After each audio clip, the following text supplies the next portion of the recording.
I'm Kim at Kasteel Property Management. What should I charge for rent? That is a question I get asked all the time. In this video, I'm going to discuss the right ways and the wrong ways to determine what you should charge.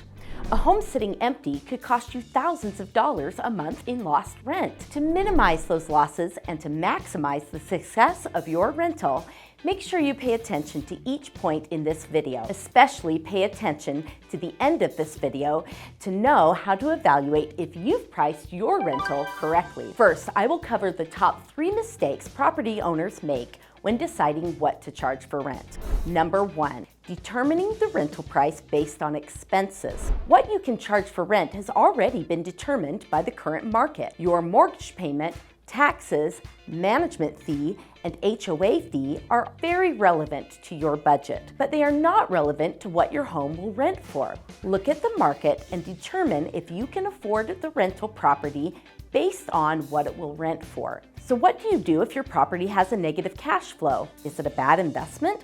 No, real estate handled properly is still a great investment. To learn how profitable real estate can be, even with a negative cash flow, see our other video, Is it a good time to buy an investment property? Number 2, charging top dollar in order to make more money. The problem with this strategy is that you actually make less money because the home took longer to get filled. To illustrate my point, consider this scenario. Let's say you determine your property will rent somewhere between $2,000 and $2,200. In hopes of making more money, you advertise for $2,200. That being the case, if it takes, let's say, 7 weeks to get filled, you will have lost $38.50 in rent during the time it was empty. If you subtract the lost rent of $38.50 from what you should make in a 12-month period with paying tenants, you made a total of $22,550. Although if you advertise the rent at $2,000, it may only take half a month to get filled. During that half month that it sat vacant, you will have lost a total of $1,000 in rent. If you subtract the lost rent of $1,000 from what you should have made in a 12-month period with paying tenants, you will have made $23,000 instead of the $22,550 you would have made at the higher rent price. Imagine you took it even one step farther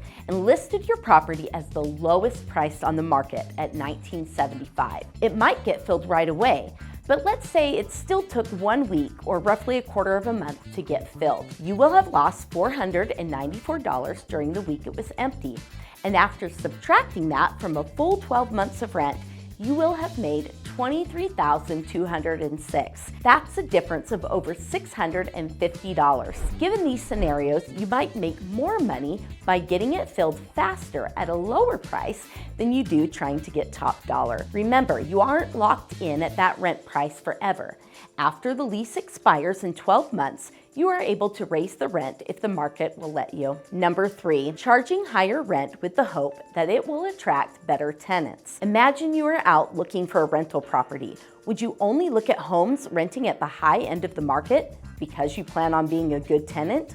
Not likely. In fact, I've seen the opposite. Those people that are desperate and willing to pay anything are usually the ones that apply when a property is priced high, and desperate people usually don't make great tenants. What attracts the most prospects is a great home at a competitive price. An owner should certainly want to rent to a good tenant, but this is achieved by following effective application screening practices, not by charging higher rent. See our video, Top 7 Red Flags to Watch For When Screening Tenants, and Best Practices to Screen Tenants. Now that we know what not to do, how do you find the correct price range when determining what to charge? Here are the top best practices to determine what to charge for rent. Number 1, look at classifieds and websites specifically for advertising rentals to find comparable rentals that are nearby. You will probably see a big range of prices when you do this. Remember, this is what people are asking for and not necessarily what they are getting. Usually you can disregard 2 to 3 of the highest priced ones. Most prospective renters will do the same. Then, see if there are any other rentals that could be ruled out as a bad comparable because of their location, square footage, or upgrades, etc. If this seems like a lot of work, it can be. But at Kasteel Property Management, we have 18 years of experience and are able to quickly help our clients find the right rental range for their specific property. Number 2, talk to the people in the neighborhood that are renting. If this is possible and seems appropriate, it might be helpful information. Remember, however, that it is limited in its usefulness because the rental market may have shifted during the time since they moved in. Number 3, once you found a list of good comparables, it's easy to focus on those that are higher priced. However, it is even more important to take a close look at the lower priced rentals. These are the ones that will be pulling prospects away from your listing. Ask yourself, why are they priced as low as they are? How are they different from your property? Can your listing distinguish itself from these in a noticeable way? For example, are there lower priced listings in an older part of town or too far out of town? In this case, can you distinguish your listing by focusing on the quality of the neighborhood or its closest to schools and stores? Use this information to help you narrow down your range even more. Then consider listing your rental on the lower end of that range in order to be competitive and reduce vacancy time.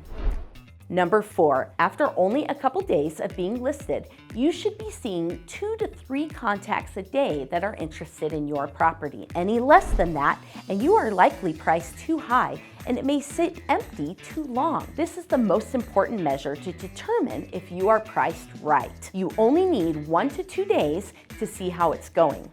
An empty rental is far too expensive to waste time by not adjusting the price when the market is telling you that you should. If you found this video helpful, please like it and subscribe. You can also find more short videos and helpful landlord tips by visiting our website at www.kasteelproperty.com. At Kasteel Property Management, we do more than just watch your rental property. We protect it, cultivate it, and help your investment grow.